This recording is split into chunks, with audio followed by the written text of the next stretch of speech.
Les mots restèrent suspendus en l'air entre eux comme un gaz toxique, remplissant lentement chaque recoin de leur chambre. Elle avait dit cela avec tant de désinvolture, comme s'ils discutaient de ce qu'ils allaient manger pour le dîner. Ses yeux étaient fixés sur l'écran de télévision pendant qu'un animateur de fin de soirée faisait des blagues sous des rires enregistrés. J'ai eu des fantasmes au sujet de quelqu'un au travail. Il s'était figé en plein mouvement, la main suspendue au-dessus du livre qu'il lisait. La pièce sembla soudainement plus petite, les murs se pressant vers l'intérieur.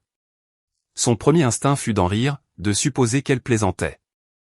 Mais le ton de sa voix, détaché, presque clinique, lui indiqua que c'était quelque chose qu'elle avait répété. Quoi? Le mot sortit de sa bouche, étranglé, à peine audible. Elle se tourna finalement vers lui, et dans ses yeux, il vit quelque chose qu'il n'avait jamais vu auparavant. Une sorte de vulnérabilité provocante, comme si elle le mettait au défi d'être contrarié, tout en implorant simultanément sa compréhension. Ça ne veut rien dire. Tout le monde a des fantasmes. J'ai juste pensé que nous devrions être honnêtes l'un envers l'autre. Honnête. Le mot avait un goût amer dans sa bouche. Ils étaient mariés depuis 7 ans, ensemble depuis 10. Ils avaient surmonté la mort de son père, la peur du cancer de sa mère, la fausse couche qui les avait presque brisés tous les deux. Ils avaient construit une vie ensemble, une maison modeste dans un quartier convenable, 2 voitures, un jardin dont elle s'occupait tous les dimanches, et son atelier dans le garage où il restaurait de vieilles radios. Et maintenant, avec un aveu désinvolte, elle venait de donner un coup de masse dans les fondations. Qui est-ce? Sa voix était plus assurée maintenant, mais ses mains tremblaient pendant qu'il posait son livre. Est-ce que ça a de l'importance? C'est juste un fantasme. Il ne s'est rien passé. Il ne se passera rien. Elle se tourna de nouveau vers la télévision, signalant que la conversation était terminée. Mais ce n'était pas terminé. Pas pour lui. Cette nuit-là, il resta éveillé, écoutant sa respiration à côté de lui, se demandant si elle dormait vraiment ou si elle faisait juste semblant. Il étudia le plafond, traçant la fissure familière qui allait du coin jusqu'au plafonnier, cette même fissure qu'il se promettait de réparer depuis 2 ans. Combien d'autres fissures avait-il ignorées? Le lendemain matin, elle agit comme si de rien n'était. Elle prépara le café, l'embrassa pour lui dire au revoir à la porte, et partit travailler au cabinet de conseil en centre-ville. Il regarda sa voiture disparaître au coin de la rue, puis appela son propre travail pour se porter pâle. Il passa la journée dans un état second, alternant entre l'idée de se convaincre qu'il réagissait de manière excessive et la spirale des pires scénarios. Lorsqu'elle rentra chez eux ce soir-là à son heure habituelle, 18h15, ils dînèrent presque en silence. Il voulait remettre le sujet sur le tapis pour exiger plus de réponses, mais quelque chose le retint. Peut-être était-ce de la fierté. Peut-être était-ce la peur de ce qu'il pourrait apprendre. 3 semaines passèrent. Il essaya de prétendre que tout était normal, mais il se surprit à scruter ses moindres faits et gestes. La façon dont elle regardait son téléphone, l'attention supplémentaire qu'elle portait à son apparence le matin, le regard lointain dans ses yeux lorsqu'il essayait de lui parler de choses banales comme la facture d'eau ou le film qu'il devrait regarder. Puis les rentrées tardives commencèrent. Cela commença de manière assez innocente. « Je dois rester tard pour finir le dossier Moreau », lui écrivait-elle par SMS. Il dînait seul, regardait la télévision seul, et s'endormait parfois sur le canapé en l'attendant. Elle rentrait vers 21h ou 22h, se plaignant d'épuisement, le saluant à peine avant de filer directement sous la douche. Une semaine devint 2 devinrent 3. Les SMS devinrent plus fréquents, les excuses plus élaborées. Dîner avec des clients, réunions d'urgence, panne de base de données nécessitant son expertise spécifique pour être résolue. Il voulait lui faire confiance. Mon Dieu, comme il voulait lui faire confiance. Mais cet aveu désinvolte et dévastateur, avait planté une graine de doute qui grandissait comme une mauvaise herbe, étouffant tout le reste. Chaque fois qu'elle passait la porte tard, sentant son parfum floral et autre chose qu'il n'arrivait pas tout à fait à identifier, la graine grandissait. Ce fut un jeudi soir, après qu'elle eut envoyé un SMS pour dire qu'elle ne serait pas à la maison avant 23h, qu'il prit sa décision. Il s'assit dans son salon assombri, la seule lumière provenant de l'écran de son ordinateur portable, et tapa dans la barre de recherche « Détective privé près de chez moi ». Ce choix lui sembla à la fois mélodramatique et inévitable. Il ne voulait pas être cette personne, soupçonneux, sournois, incapable de simplement demander la vérité à sa femme. Mais n'avait-il pas déjà demandé, et n'avait-elle pas déjà menti? Son doigt plana au-dessus de la souris. Un clic changerait tout. Un clic lui donnerait des certitudes. Pour le meilleur ou pour le pire, il cliqua. Le bureau du détective privé ne ressemblait en rien à ce qu'il avait imaginé. Pas de store vénitien, pas de porte en verre dépoli avec un nom peint au pochoir en lettres dorées. Au lieu de cela, c'était un bureau quelconque dans un immeuble moderne, coincé entre un cabinet dentaire et un cabinet d'experts comptables.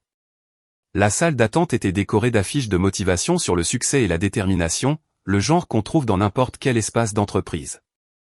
La détective elle-même déjouait les attentes, elle aussi.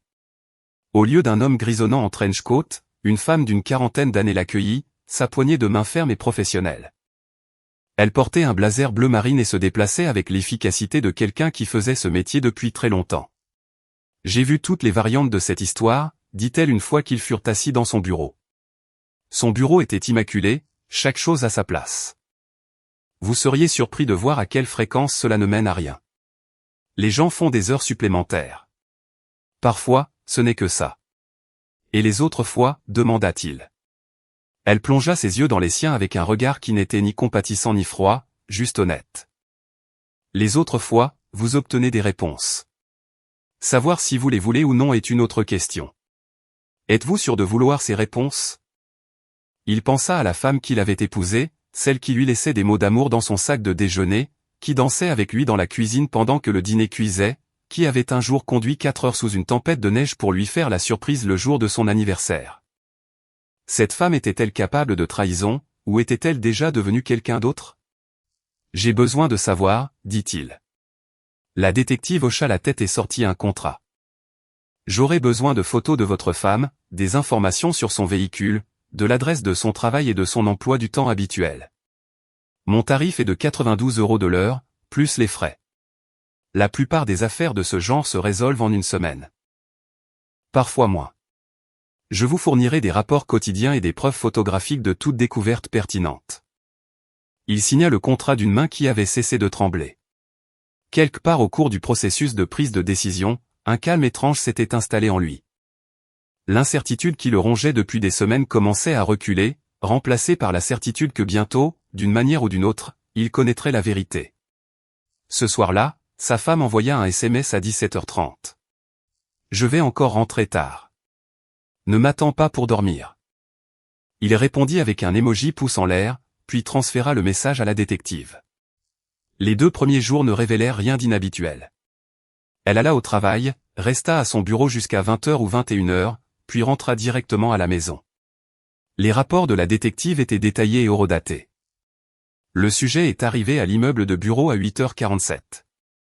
Est resté à l'intérieur jusqu'à 20h23.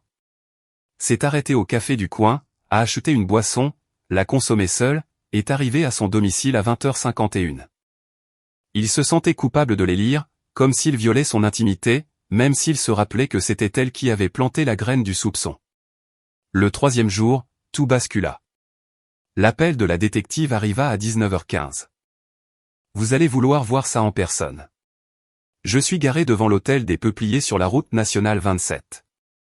Elle est ici depuis 45 minutes. Son sang ne fit qu'un tour. L'hôtel des Peupliers était un établissement bon marché à la périphérie de la ville, le genre d'endroit qui louait des chambres à l'heure et ne posait pas de questions. Il était passé devant des milliers de fois sans y prêter attention. Il arriva en 20 minutes, se garant à 2 rues de là, comme la détective le lui avait indiqué. Elle le retrouva dans la rue, tenant un appareil photo équipé d'un téléobjectif. « Chambre 117, dit-elle. » Elle est arrivée à 18h30. Un homme la rejoint 10 minutes plus tard. Homme de type caucasien, environ 1m80, corpulence athlétique, conduit une berline grise. Elle lui montra les photos sur l'écran de l'appareil. Il fixa les images, chacune étant un coup de poignard dans la poitrine. Sa femme sortant de sa voiture. Sa femme jetant des regards nerveux autour d'elle. Sa femme marchant vers la porte d'une chambre de motel. Un homme s'approchant de la même porte. La porte se refermant derrière eux deux. Est-ce qu'il... Il ne put terminer sa phrase. Je ne peux pas voir à l'intérieur de la chambre, dit la détective. Mais ils sont là-dedans ensemble depuis près d'1 heure maintenant. C'est généralement suffisant pour que la plupart des gens tirent leurs propres conclusions. Il hocha la tête d'un air engourdi. Une partie de lui voulait faire irruption dans cette chambre pour les confronter tous les deux, pour faire un scandale, mais une plus grande partie, celle qui était restée calme depuis la signature du contrat avec la détective, lui disait d'attendre, de rassembler toutes les preuves. D'être stratégique. Qui est-ce ? Demanda-t-il. Je vais le découvrir. Laissez-moi un jour de plus. Ce soir-là, lorsque sa femme rentra à 21h30, sentant le savon et portant des vêtements différents de ceux avec lesquels elle était partie le matin, il ne dit rien. Il lui embrassa la joue lorsqu'elle franchit la porte, lui demanda comment s'était passée sa journée, et accepta sa réponse vague sur des feuilles de calcul et des conférences téléphoniques. Il devenait lui aussi un bon menteur. Le lendemain après-midi, la détective rappela. J'ai un nom. L'homme s'appelle Antoine. Il travaille dans le même cabinet de conseil que votre femme. Et il y a autre chose que vous devriez savoir. Son mariage est prévu pour le mois prochain. Le nom de sa fiancée est Camille Dubois. Elle est infirmière pédiatrique. Elle a 28 ans. J'ai ses coordonnées si vous les voulez. Il était assis dans sa voiture, sur le parking de son bureau, le téléphone collé à l'oreille, et sentit quelque chose basculer en lui. Il ne s'agissait plus seulement de son mariage à présent. L'enveloppe Kraft arriva à sa porte 3 jours plus tard par coursier. À l'intérieur se trouvaient des photographies, des documents horodatés, des reçus et un rapport exhaustif qui se lisait comme la plaidoirie de clôture d'un procureur. La détective avait été minutieuse, d'une manière dévastatrice. Il étala le contenu sur sa table de cuisine. Chaque élément de preuve était un nouveau clou dans le cercueil de son mariage. Des photos de sa femme et d'Antoine entrant dans le motel à 4 reprises au cours de la semaine passée. Des reçus de cartes de crédit montrant qu'elle avait payé les chambres. Apparemment, Antoine était suffisamment prudent pour ne pas laisser de traces écrites. Des captures d'écran de SMS que la détective avait réussi à obtenir grâce à une méthode technique qu'il ne comprenait pas entièrement et ne voulait pas vraiment connaître. Un message lui retourna l'estomac. J'ai hâte de te voir ce soir. Il ne se doute de rien. Il resta assis à cette table pendant des heures, regardant la lumière de l'après-midi décliner en soirée, puis en obscurité. Son téléphone vibra avec son SMS habituel. Encore au travail tard ce soir. Je t'aime. Je t'aime. 3 mots qui avaient autrefois tout signifié, maintenant aussi creux qu'un tambour. Il ne répondit pas. À la place, il rassembla les preuves, les organisant soigneusement par ordre chronologique. La détective avait fait plus que documenter une liaison. Elle avait mis à nu toute l'architecture de la tromperie. Le schéma était clair, tous les mardis et jeudis soirs depuis un mois, parfois les vendredis. Le même motel, la même chambre quand elle était disponible. Mais ce fut la deuxième moitié du rapport qui le fit s'arrêter. La détective avait compilé un dossier distinct sur Antoine et sur sa fiancée Camille. Des photos de fiançailles tirées des réseaux sociaux, la liste de mariage, le lieu où ils avaient réservé leur réception, et plus important encore, la date de leur fête de fiançailles, le samedi, dans 2 jours. Il regarda la photo de Camille, une jeune femme aux yeux doux et au sourire éclatant, son bras autour de la taille d'Antoine, rayonnant tous deux de ce genre de bonheur dont il se souvenait de ses propres photos de fiançailles. Elle n'en avait aucune idée. Elle planifiait un avenir avec quelqu'un qui la trahissait de façon systématique. La détective avait inclus ses coordonnées avec une note manuscrite. Ce que vous ferez de ces informations est votre choix. Mais pour parler d'après 20 ans d'expérience, l'autre partie mérite généralement de savoir. Ils prennent des décisions de vie fondées sur des mensonges. Il y pensa toute la nuit, pendant que sa femme dormait à côté de lui, rentrée à 23 heures en prétextant des urgences de base de données. Il fixait le plafond et luttait avec sa conscience. Était-ce sa responsabilité de le dire à Camille? Ou était-ce juste de la vengeance déguisée en droiture? Au matin, il avait pris sa décision. Il envoya un message à Camille via les réseaux sociaux. Mon nom n'a pas d'importance, mais j'ai des informations sur votre fiancé que vous devez voir avant votre mariage. Ce n'est ni une blague ni une arnaque. J'ai des preuves tangibles. S'il vous plaît, appelez-moi à ce numéro si vous voulez connaître la vérité. Elle appela dans l'heure qui suivit. Sa voix était prudente, méfiante. Qui êtes-vous? De quoi s'agit-il? Je suis quelqu'un dont la femme a une liaison avec votre fiancé. J'ai des preuves, des photos, des dates, des heures, des lieux. Je vais vous envoyer le rapport complet de la détective, car vous méritez de savoir qui vous êtes sur le point d'épouser. Il y eut un long silence. Alors envoyez-le. Il lui envoya tout par email. Chaque photo, chaque reçu, chaque horodatage. Il ne retint rien. 20 minutes plus tard, son téléphone sonna de nouveau. Cette fois, sa voix était différente. Plus dure, mais tremblante d'une émotion à peine contrôlée. La fête de fiançailles est demain soir, dit-elle. À 19h à la salle de réception Bellevue. 75 invités. Principalement sa famille et ses collègues de travail. J'en ai payé la moitié avec l'argent que j'économise depuis que j'ai 16 ans. Une autre pause. Merci de me l'avoir dit. Je sais que ça n'a pas dû être facile. Que allez-vous faire, demanda-t-il. Que feriez-vous? Il pensa à sa femme, à ses 7 années de mariage, aux mensonges, aux soirées tardives et à la façon désinvolte dont elle avait détruit tout ce qu'ils avaient construit. Honnêtement, je ne sais pas, eh bien, moi si, dit Camille, et il y avait de l'acier dans sa voix maintenant. Je vais m'assurer que tout le monde sache exactement qui il célèbre. Elle raccrocha et il s'assit dans la lumière grandissante de sa cuisine, se demandant s'il venait d'empirer ou d'améliorer les choses. Son téléphone vibra avec un autre SMS de sa femme. Coucou, je file à la salle de sport, puis au bureau. À la maison pour dîner ce soir. Promis. Encore un mensonge. Il savait grâce à la détective que le jeudi était l'un de leurs jours de motel réguliers. Il répondit, ça marche. Je t'aime. À ce jeu-là, il pouvait jouer à deux.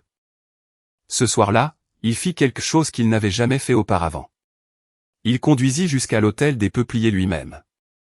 Il se gara là où la détective le lui avait indiqué et attendit. Comme prévu, à 18h45, la voiture de sa femme entra sur le parking. 5 minutes plus tard, la berline grise d'Antoine arriva. Il les regarda se retrouver devant la chambre 117. Il regarda Antoine la serrer dans ses bras. Il les regarda disparaître à l'intérieur. Il resta assis là pendant 90 minutes. L'engourdissement laissa place à la colère. La colère laissa place à quelque chose de plus froid et de plus concentré. Lorsque sa femme rentra à 22h30, les cheveux encore humides d'une douche qu'il savait qu'elle n'avait pas prise au bureau, il l'attendait dans le salon, toutes les lumières éteintes. « Tu es là. » Elle sursauta, effrayée par sa silhouette. « Pourquoi es-tu assis dans le noir ?»« Je réfléchis, c'est tout, dit-il. »« Comment s'est passé le travail ?»« Épuisant. La migration de la base de données me tue. » Elle rit. « Si désinvolte. Si entraînée. J'imagine. » Il dit cela et si elle détecta quoi que ce soit dans son ton, elle ne le montra pas. Elle embrassa le sommet de sa tête et se dirigea vers les escaliers. « Je suis crevé. Je viens me coucher dans un instant. » Il écouta ses pas dans l'escalier, le bruit de la porte de la salle de bain se fermant, la douche se mettant en marche pour la deuxième fois de la nuit. Il pensa à Camille, à la fête de fiançailles du lendemain, aux 75 invités qui ne se doutaient de rien, et il pensa à la valise dans son coffre, déjà remplie des affaires de sa femme. Le samedi soir arriva avec la cruelle indifférence de n'importe quel autre jour. Le soleil brilla, les oiseaux chantèrent, et quelque part de l'autre côté de la ville, des traiteurs installaient des fontaines à champagne tandis qu'un fleuriste arrangeait des centres de table qui coûteraient plus cher que le loyer mensuel de la plupart des gens. Il passa la journée dans un étrange état de fugue dissociative, faisant les gestes de la normalité alors que son esprit anticipait ce qui allait se dérouler ce soir-là.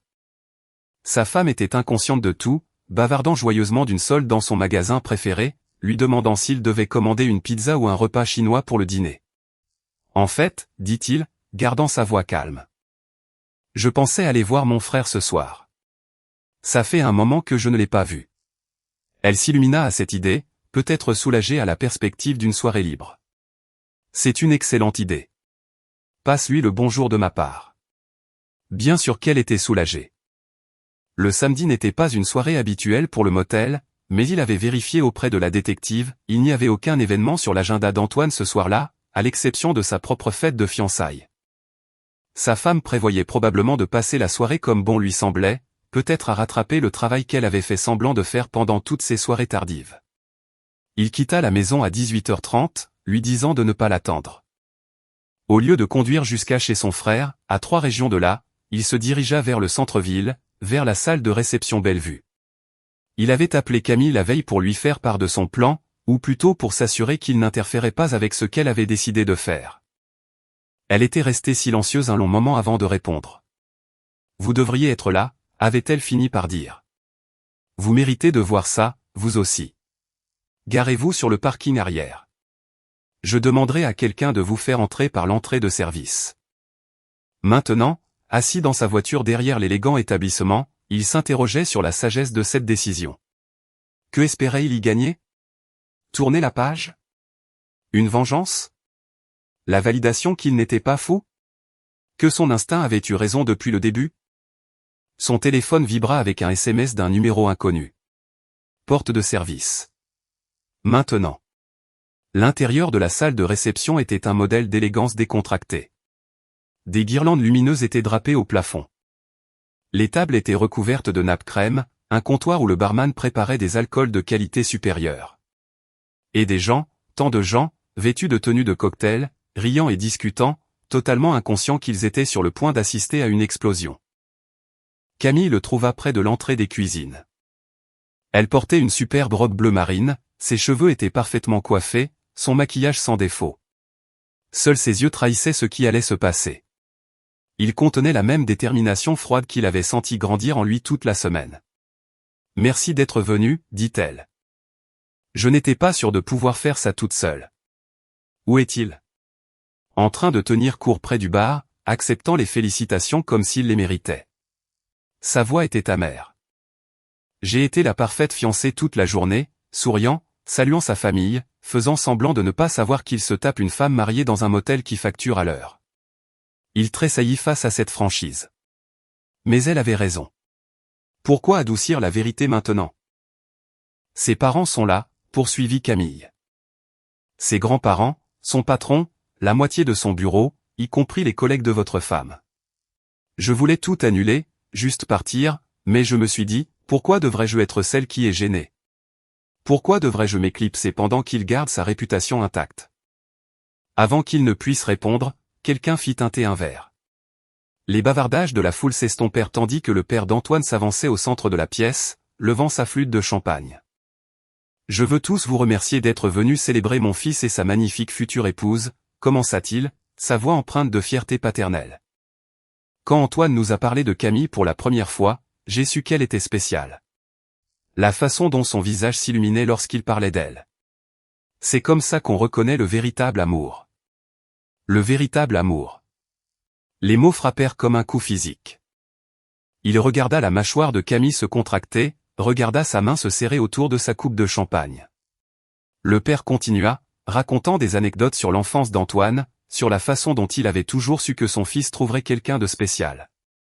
La foule rit aux moments opportuns, s'attendrit au passage mignon. Antoine se tenait près du devant de la scène, son bras autour de la taille de Camille, rayonnant de l'assurance de quelqu'un qui pensait s'en être tiré à bon compte. Lorsque le discours prit fin, Antoine prit le microphone. « Merci, papa. Et merci à vous tous d'être là. Camille, ma chérie, aimerais-tu dire quelques mots? » C'était le moment. Il se surprit à retenir son souffle. Camille prit le micro avec un sourire qui n'atteignait pas ses yeux. « J'aimerais beaucoup, mais d'abord je pense que nous devrions tous porter un toast à l'honnêteté, à la confiance, aux fondations sur lesquelles les vraies relations sont construites. » Elle leva son verre, et la foule imita son geste. Puis elle posa sa coupe de champagne et sortit une enveloppe Kraft de derrière la table des cadeaux. « J'ai reçu un colis intéressant cette semaine, » dit-elle, sa voix portant à travers la pièce soudainement silencieuse. Il contenait le rapport d'un détective privé. Très minutieux. Plein de photos. Quelqu'un n'aimerait-il les voir? Le visage d'Antoine se vida de son sang. « Camille, qu'est-ce que tu... » Chambre 117 de l'hôtel des Peupliers, poursuivit-elle, sortant les photos et les levant pour que la foule les voie. Mardi 19 novembre, 18h30. Jeudi 21 novembre, 19h. Mardi 26 novembre. Jeudi 28 novembre. Elle marcha dans la foule, montrant les photos à quiconque voulait bien les regarder. Les gens haletaient, chuchotaient, reculaient sous le choc.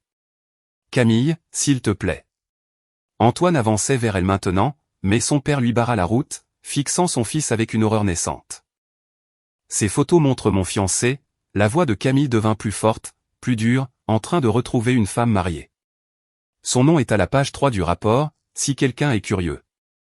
Ils couchent ensemble depuis au moins un mois, peut-être plus. Tous les mardis et jeudis. Réglé comme du papier à musique, parfois les vendredis. Elle sortit d'autres papiers. Voici les reçus de cartes de crédit. Voici les SMS. Mon préféré est celui-ci, j'ai hâte de te voir ce soir. Il ne se doute de rien. Elle regarda directement Antoine. Sauf qu'il s'en doutait. Et maintenant, tout le monde le sait. La pièce avait explosé dans le chaos. La mère d'Antoine pleurait. Son père avait l'air de faire une attaque. Les invités sortaient leur téléphone, peut-être pour immortaliser le moment, peut-être pour envoyer des SMS à leurs amis sur ce dont ils étaient témoins. Antoine se tenait figé, sa bouche s'ouvrant et se fermant comme un poisson suffocant à l'air libre. Camille posa le micro sur la table des cadeaux avec un bruit sourd et décisif. Le mariage est annulé. De toute évidence, la salle n'est pas remboursable, alors profitez de la fête, tout le monde. Le bar est ouvert. Elle se tourna vers Antoine une dernière fois. J'espère qu'elle en valait la peine. Puis elle sortit, la tête haute, laissant la destruction dans son sillage. Il la suivit dans le couloir à l'extérieur de la salle de réception où elle laissa finalement la façade se fissurer. Elle s'adossa au mur, respirant fort, les mains tremblantes. « Est-ce que je viens vraiment de faire ça ?» murmura-t-elle. « Oui, vous l'avez fait. » Était-ce trop ? Aurais-je dû rompre avec lui discrètement ? Il pensa à sa femme à la maison, probablement en train de regarder Netflix, complètement ignorante. « Non, dit-il. » Il a eu exactement ce qu'il méritait. Il resta assis dans sa voiture pendant un long moment après avoir quitté la salle de réception, écoutant les sons étouffés du chaos filtré à travers les murs. Finalement, les gens commencèrent à sortir au compte-gouttes, leur tenue de cocktail jurant avec leurs expressions choquées. Certains étaient au téléphone, répandant sans doute la nouvelle. D'autres partaient en petits groupes, parlant à voix basse et pressée. Antoine sortit en titubant vers 21h, ses parents l'encadrant comme des gardiens de prison. Sa mère pleurait toujours. Le visage de son père était de marbre. Ils ne regardèrent pas les badauds rassemblés alors qu'ils montaient dans leur voiture et s'éloignaient. Il se demanda si quelqu'un du bureau avait été là, si quelqu'un dirait à sa femme ce qui s'était passé. Puis il réalisa que cela n'avait aucune importance. La ville entière le saurait le lendemain matin. Les réseaux sociaux étaient probablement déjà en train d'exploser avec l'histoire. Scandale d'infidélité qui détruit une fête de fiançailles. Quelqu'un avait sûrement filmé le discours de Camille. Cela allait faire le tour d'Internet. Le trajet pour rentrer chez lui parut à la fois trop long et trop court. Il répéta différentes phrases d'introduction dans sa tête, puis les rejeta toutes. Qu'y avait-il à dire ? Les preuves parlaient d'elles-mêmes. La voiture de sa femme était dans l'allée lorsqu'il arriva. Les lumières étaient allumées partout dans la maison. Pendant un bref instant, il sentit l'attrait de ce qui lui était familier, la chaleur du foyer, les années qu'ils avaient partagées, la vie qu'ils avaient construite. Puis il se souvint de la chambre 117 et des mensonges et de la façon si désinvolte dont elle lui envoyait des « je t'aime », tout en trahissant tout ce que ces mots signifiaient. Il ouvrit le coffre et sortit la valise qu'il avait préparée ce matin-là, pendant qu'elle était à la salle de sport. Il y avait mis tout ce dont elle aurait besoin, vêtements, articles de toilette, médicaments, son ordinateur portable, des documents importants. Il avait été méthodique, presque mécanique. L'acte de ranger la vie de sa femme dans une seule valise avait été étrangement cathartique. La porte d'entrée n'était pas verrouillée. Elle était dans le salon, pelotonnée sur le canapé avec un livre, toujours dans ses vêtements confortables du week-end. Elle leva les yeux à son entrée, souriante. « Tu es de retour tôt. Comment va ton frère ?» Il posa la valise au centre de la pièce avec un bruit sourd. Son sourire vacilla. « Qu'est-ce que c'est que ça ? » « Tes affaires, dit-il simplement. Le livre glissa de ses mains. « Je ne comprends pas. » Il sortit son téléphone et ouvrit le dossier contenant les photos de preuve que la détective lui avait envoyées. Il posa le téléphone sur la table basse. Les photos remplirent l'écran l'une après l'autre, sa femme et Antoine à l'extérieur du motel. Entrant dans la chambre. Les reçus de cartes de crédit. Les SMS. Tout le sang se vida de son visage. Où as-tu eu ça? Une détective privée. Je l'ai engagée il y a 4 semaines. Juste après que tu aies commencé à rentrer tard. Chose amusante, elle a trouvé exactement ce que je soupçonnais qu'elle trouverait. Sa voix était calme, presque sur le ton de la conversation. À l'intérieur, il avait l'impression de s'observer de loin. Ce n'est pas. Je peux t'expliquer. Ne dis rien. Le mot sortit plus sec qu'il ne l'avait voulu. Je ne veux pas entendre d'explications ou d'excuses ou quelle que soit l'histoire que tu as préparée. J'ai eu des semaines pour imaginer ce que tu pourrais dire. Rien de tout cela n'a d'importance. Elle se leva, les mains tremblantes. S'il te plaît, on peut juste en parler? C'était une erreur. Une erreur stupide et terrible. Mais nous pouvons surmonter ça. Nous pouvons aller voir un conseiller conjugal. Je vais quitter mon travail.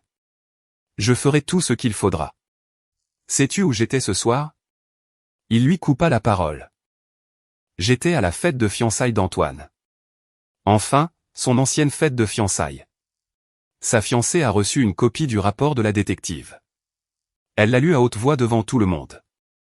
Ses parents, ses grands-parents, son patron. La moitié de ton bureau. Elle leur a montré les photos. Elle a lu tes SMS. Les genoux de sa femme semblèrent céder. Elle s'effondra sur le canapé. Oh mon Dieu! Oh mon Dieu! Non. Son mariage est annulé.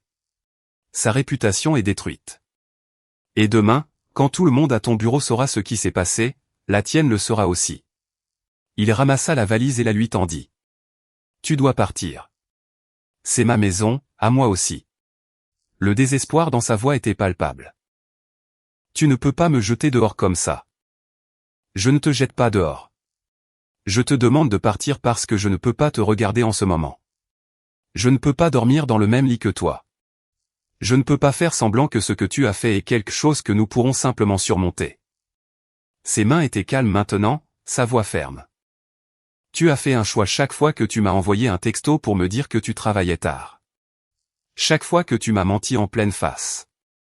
Chaque fois que tu es rentré en sentant le savon et que tu as agi comme si de rien n'était.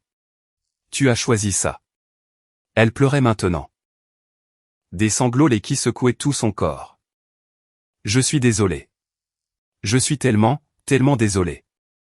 Je ne sais pas à quoi je pensais. C'était comme si j'étais quelqu'un d'autre. Tu étais toi-même, dit-il doucement. C'est ce qui rend la chose si difficile.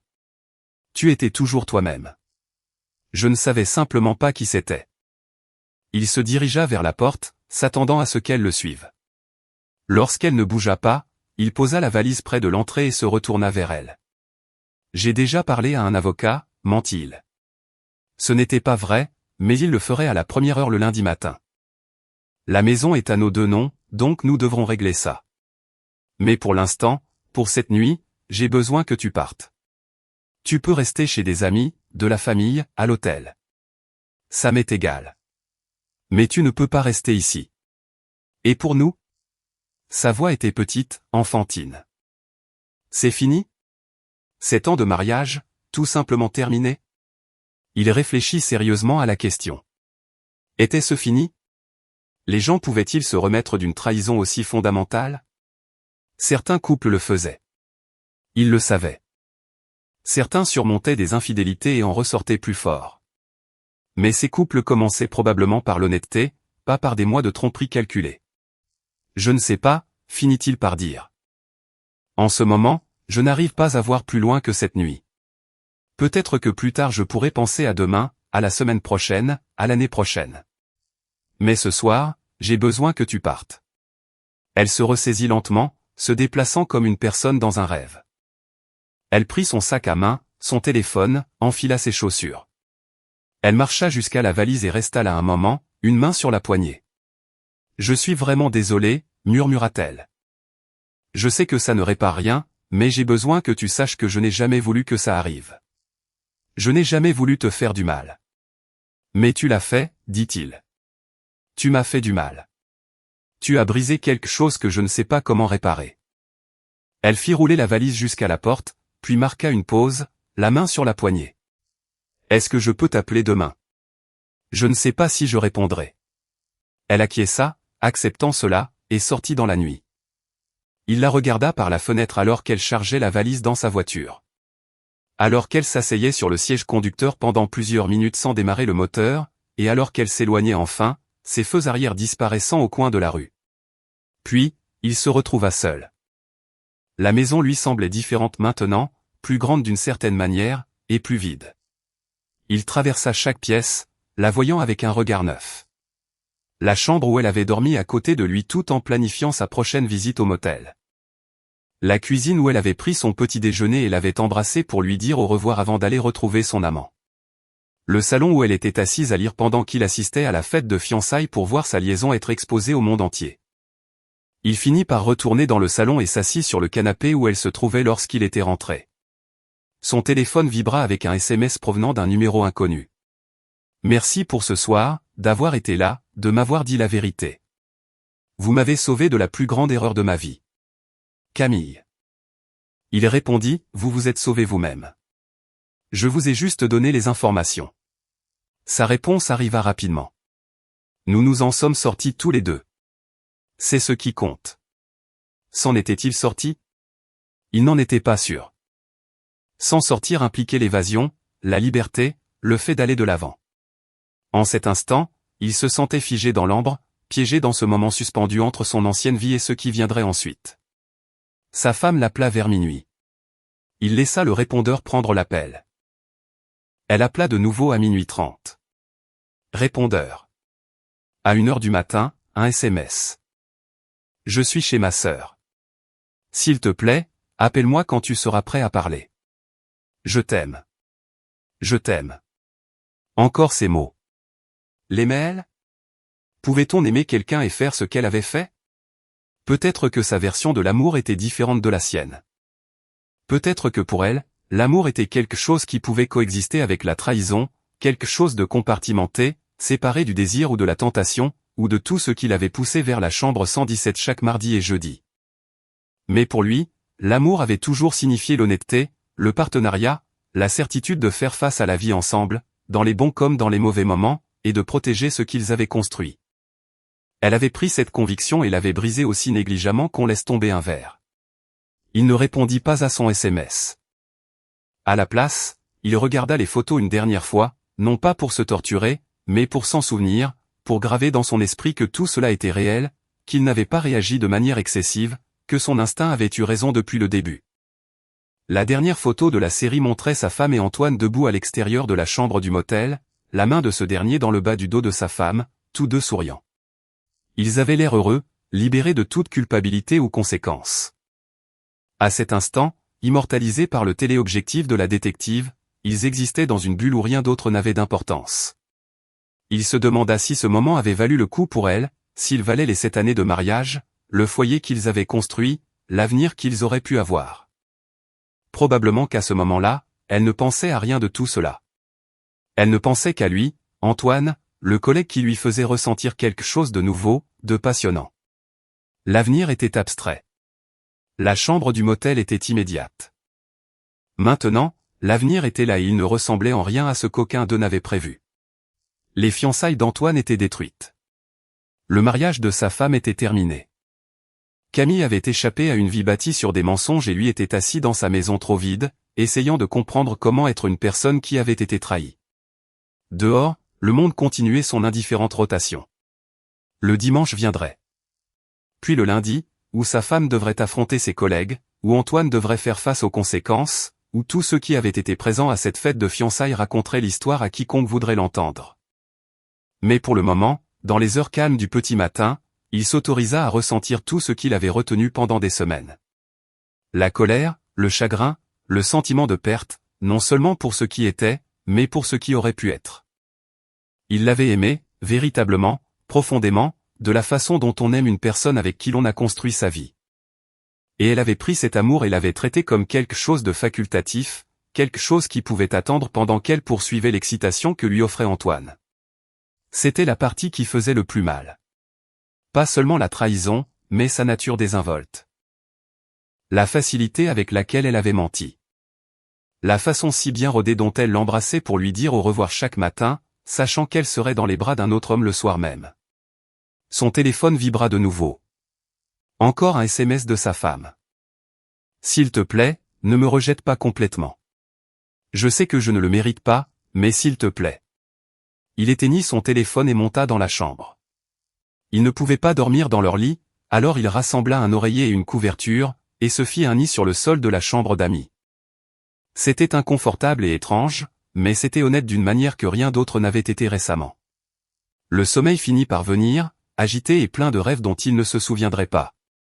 Lorsqu'il se réveilla le dimanche matin sous la lumière du soleil filtrant à travers des fenêtres inhabituelles, il y eut un bref moment de désorientation, où il oublia ce qui s'était passé.